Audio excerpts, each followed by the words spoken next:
fica aqui talvez a saber porque é que esse livro, porque é que esse romance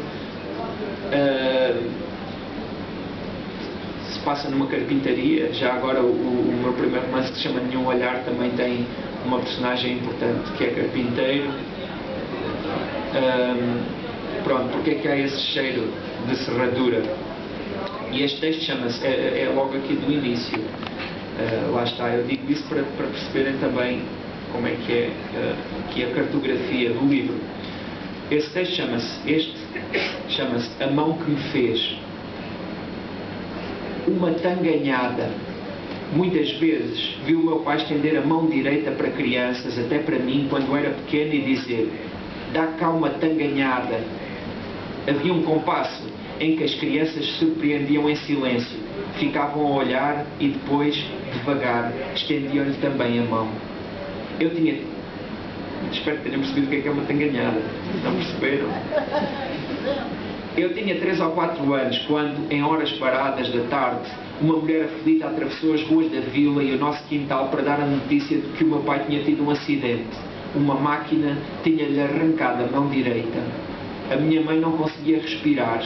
A mensageira era capaz de traçar com o dedo a linha na zona do pulso, onde a lâmina lhe tinha acertado. As máquinas da carpintaria do meu pai eram feitas do mesmo sonho que o levou a tentar terminar por correspondência um curso de desenho técnico.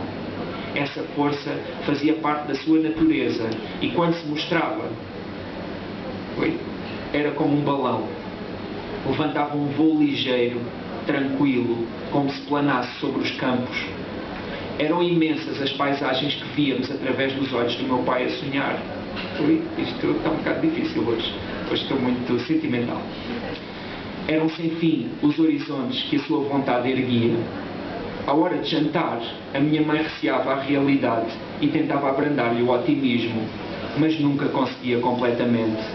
O meu pai sonhava há muitos anos.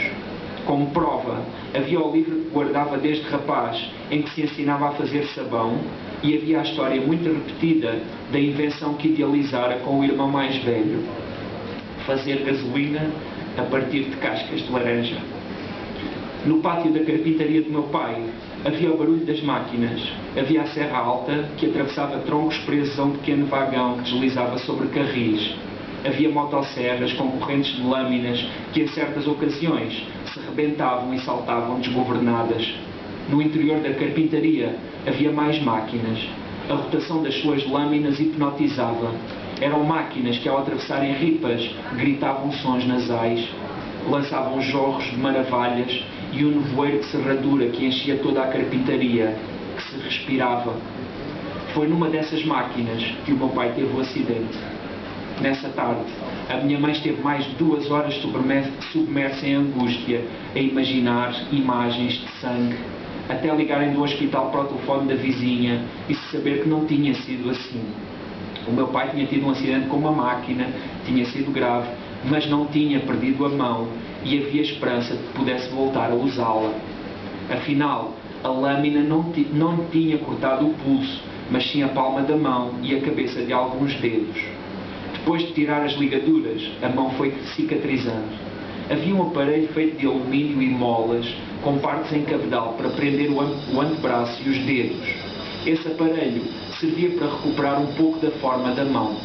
Forçava os tendões. Era doloroso.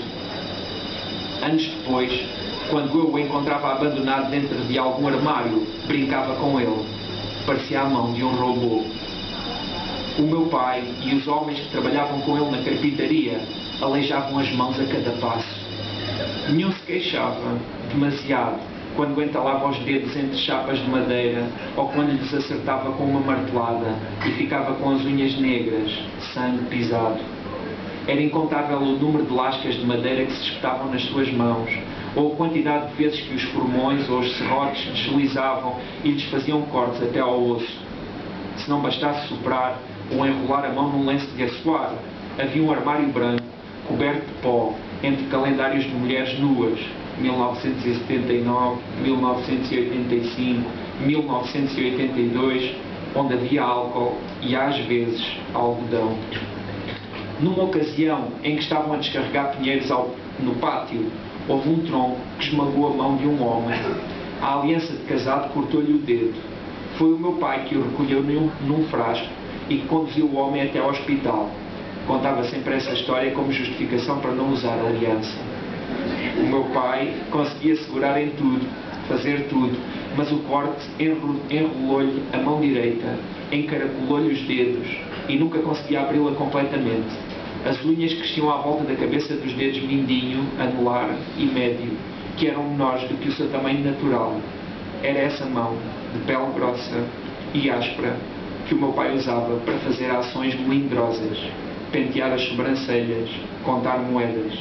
Era essa mão que usava para fazer festas no rosto terno das netas.